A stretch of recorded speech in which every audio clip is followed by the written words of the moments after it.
దయచేసి నాకు రెండు బాధ్యతలు ఉన్నాయి.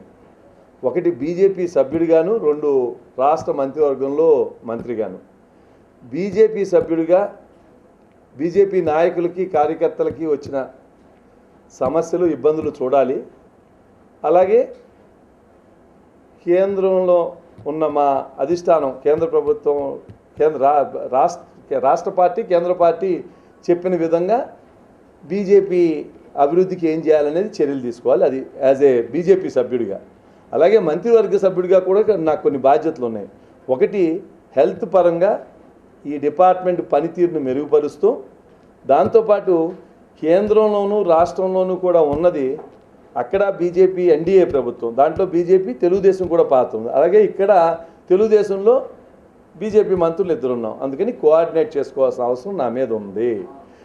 సురేష్ ప్రభు గారు రాజ్యసభకు నామినేట్ చేసిన తర్వాత హైదరాబాద్ వచ్చి నామినేషన్ వేసి ముఖ్యమంత్రి గారిని కలవలేదు కాబట్టి నేను తిరుపతి వెళ్ళి వెంకటేశ్వర స్వామి దర్శనం చేసుకుని ముఖ్యమంత్రి గారి దగ్గరికి వెళ్దామని, ఆయన కోరిందని థ్యాంక్స్ చెప్తానికి వెళ్దామని తీసుకెళ్ళినప్పుడు ఆయన మొదటిసారి వస్తానే ఆయన ఒక్కడే థ్యాంక్స్ చెప్తానికి కాకుండా రైల్వే బోర్డులో ఉన్న టాప్ అఫీషియల్స్ని అందరినీ ఢిల్లీ నుంచి పిలిపించారు. ఆల్ మెంబర్స్ని పిలిపించి ఇక్కడ సమస్యలు అన్నీ మీటింగ్ పెట్టుకున్నారు. అది సురేష్ బాబు గారు కోరిన మీద నేను తీసుకెళ్ళాను. రెండోది, స్మృతి ఇరానీ గారి ప్రోగ్రాంలో ఆమె నాకు ఫోన్ చేసి నేను ముఖ్యమంత్రి గారిని కలవాలి, టైం తీసుకోండి అని చెప్పారు. దాని మీద ముఖ్యమంత్రి గారి ఆఫీస్ని తీసుకుని చెప్పాను.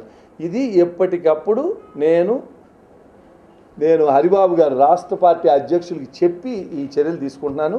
రాష్ట్ర పార్టీ అధ్యక్షుడు తెలుసు. అదే కాకుండా మా కేంద్రం నుంచి ఇన్ఛార్జిగా ఉన్నారు, కేంద్ర పార్టీ నుంచి సిద్ధార్థనాథ్ సింగ్ గారు ఇన్ఛార్జిగా ఉన్నారు. ఆయన క్లియర్గా ఇక్కడ ఏమైనా సమస్యలు ఉంటే నన్ను కోఆర్డినేట్ చేయమని ఆ బాధ్యత నా మీద పెట్టారు. ఆ బాధ్యతలే నిర్వర్తిస్తున్నాను.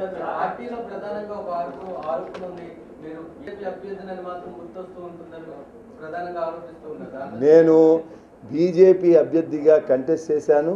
బీజేపీ యొక్క పాలసీస్ అన్నీ డెఫినెట్గా నేను ఏ నిర్ణయం తీసుకుంటే ఆ నిర్ణయానికి నేను కట్టుబడి ఉంటాను. కేంద్రం రాష్ట్రం ఇచ్చిన డైరెక్షన్స్ ప్రకారం ఇస్తున్నారు. దయచేసి ఒక ఛానల్లో, ఒక పార్టీ పెట్టుకున్న ఒక ఛానల్లో ఎంతసేపు బీజేపీ తెలుగుదేశాన్ని విడదీయాలని చూసే ఆ విడదీసే వార్తలకి అనుకూలంగా ఉన్న వార్తలకు ప్రాముఖ్యత ఇస్తున్నారు. కానీ మొన్న చంద్రబాబు నాయుడు గారు మా దేశ నేషనల్ ప్రెసిడెంట్ అమిత్ షా గారు కోరిన మీదట ఒక రాజ్యసభ సీట్ ఇచ్చి సురేష్ ప్రభు గారిని ఇక్కడ తీసుకొచ్చేసరికి ఒక మంచి అట్మాస్ఫియర్ క్రియేట్ అయింది. అది చూసి వారం లేక ఏదో రాస్తున్నారు. నేను పెద్ద దాన్ని సీరియస్గా తీసుకోను. మనం పోయిన నష్టాలతో పాటు దురదృష్టం,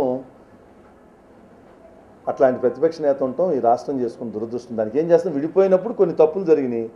అప్పుడు కాంగ్రెస్ ప్రభుత్వం చేసిన విధానాలు విడదీసినప్పుడు తీయచ్చు, కానీ ప్రాపర్ జస్టిస్ చేస్తే ఈ గొడవ ఉండేది కాదు, ఇంత హార్ట్ బర్నింగ్ ఉండేది కాదు. కానీ అన్యాయం చేశారు.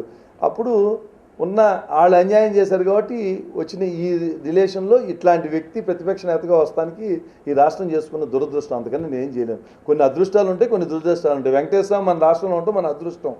నదులు మన రాష్ట్రంలో ప్రవర్తిస్తాం, మన అదృష్టం. దురదృష్టం ఇటువంటి ప్రతిపక్ష నేత ఉంటాం, మన దురదృష్టం.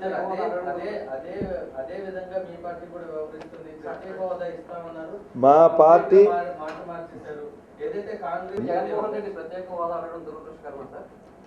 జగన్మోహన్ రెడ్డి ప్రత్యేక హోదా అడగటం దురదృష్టం కాదు.